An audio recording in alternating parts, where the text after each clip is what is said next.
intinya Ahlus Sunnah wal Jamaah itu adalah saling menyatukan harusnya ya, tidak malah membuat perpecahan ya. Meskipun banyak yang mengklaim mereka itu Ahlus Sunnah wal Jamaah, sebenarnya secara umum itu yang namanya Ahlus Sunnah wal Jamaah itu berarti kita harus mau bersatu, ya, itu yang dinamakan Ahlus Sunnah wal Jamaah ya. Assalamualaikum warahmatullahi wabarakatuh. Berjumpa dengan saya Arif Rahman dan di samping saya ada Pak Bambang Supriyadi. Hari ini kita ngobrol-ngobrol santai ya, terkait dengan aswaja. Mungkin dari teman-teman semua ya, banyak yang belum paham terkait dengan aswaja itu apa saja sih. Sekarang kita ngobrol-ngobrol langsung ke sumbernya, pakar dari kitab-kitab ya pasti tahu sejarah-sejarah terkait dengan Ahlus Sunnah wal Jamaah. Oke, langsung saja kita ngobrol dengan Pak Bambang ya.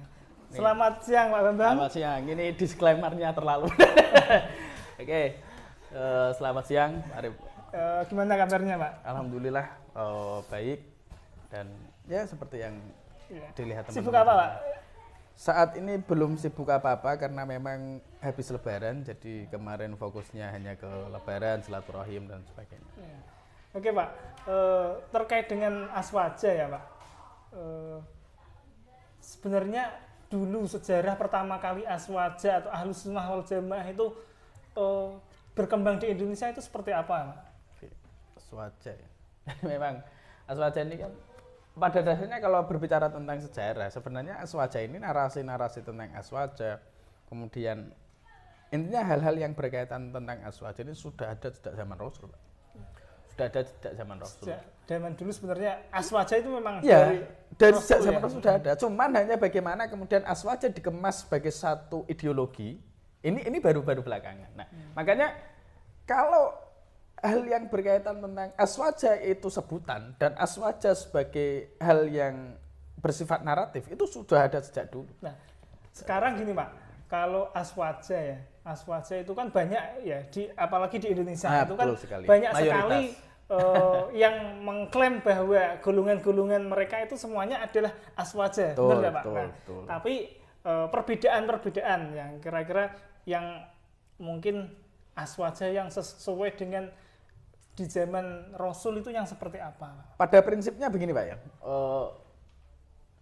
narasi tentang aswaja itu dulu kan pada dasarnya muncul itu pada saat Rasul menjelaskan tentang bahwa suatu ketika nanti bahwa umat Islam nanti akan terpecah menjadi beberapa golongan. Wakil disampaikan ada 72 atau 73 golongan kan seperti itu. Yeah. Nah kemudian Rasul menimpala lagi bahwa satu-satunya yang selamat dari beberapa firqah itu tadi adalah Ahlus Sunnah wal Jamaah. Nah ini menariknya begini. Yeah. Kalau aswaja ini tinjauannya kita tinjau dalam konteks bahwa firqah itu tadi bahwa siapapun yang membuat firqah tidak akan selamat kecuali Ahlus Sunnah wal Jamaah. Secara bahasa Ahlus Sunnah berarti orang yang ikut dengan Rasul wal Jamaah dan orang yang tetap mau bersatu. Jadi konteksnya ini ada bahasa firqah yang artinya orang yang kemudian mengkotak-kotakkan dengan berbagai hal dan juga jamaah artinya orang yang mau menyatu. Nah, secara bahasa pada dasarnya, secara bahasa yang menarik begini. Ahlus Sunnah itu siapa? Yakni orang yang mau bersatu.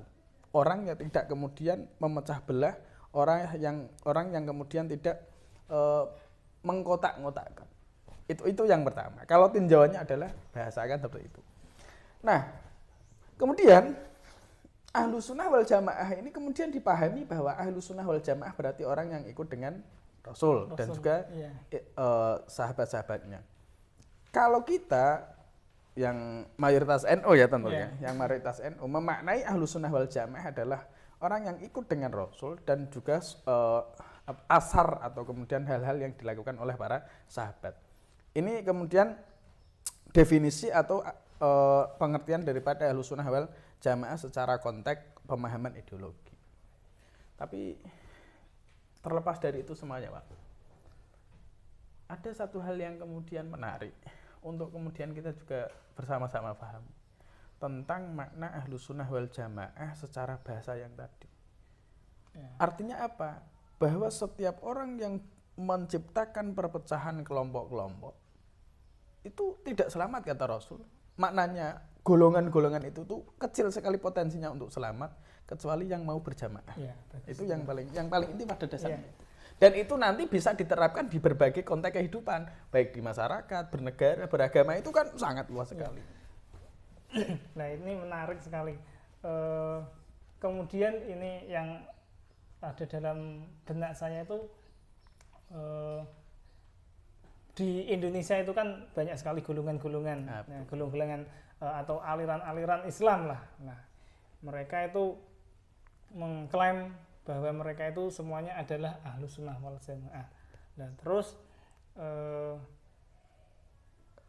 menurut pandangan NU sendiri, atau mungkin kalau NU itu kan mungkin berkembang, atau di Indonesia terutama berkembang itu dulu kalau sejarahnya itu kan adalah dari jasa Wali Songo ya, bahkan banyak sekali yang terutama NU memang yang menjadi panutan atau menjadi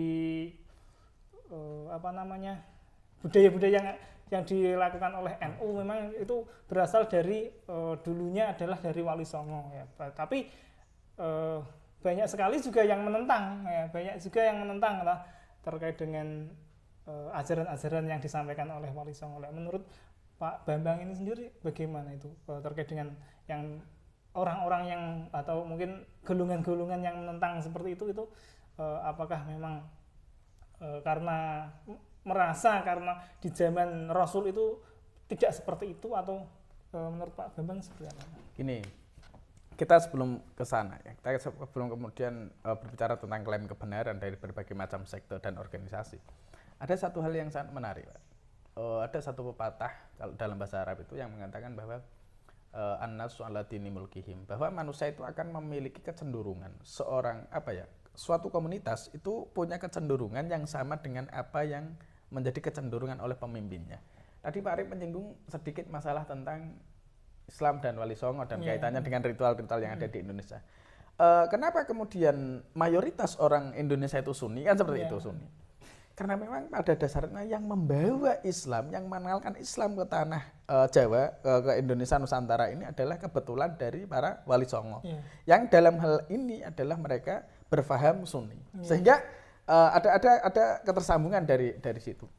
Ini kalau kita berbicara tentang masalah itu tadi ya. Artinya apa? Bahwa kita ini pada dasarnya Islam, kemudian Sunni, ini adalah hasil daripada Wali Songo itu tadi, karena kebetulan yang membawa Islam ke Nusantara kebetulan orang-orang yang berfaham Sunni. Ini kita berbicara seandainya. Ini saya tidak berbicara atas nama NU atau siapapun secara pribadi.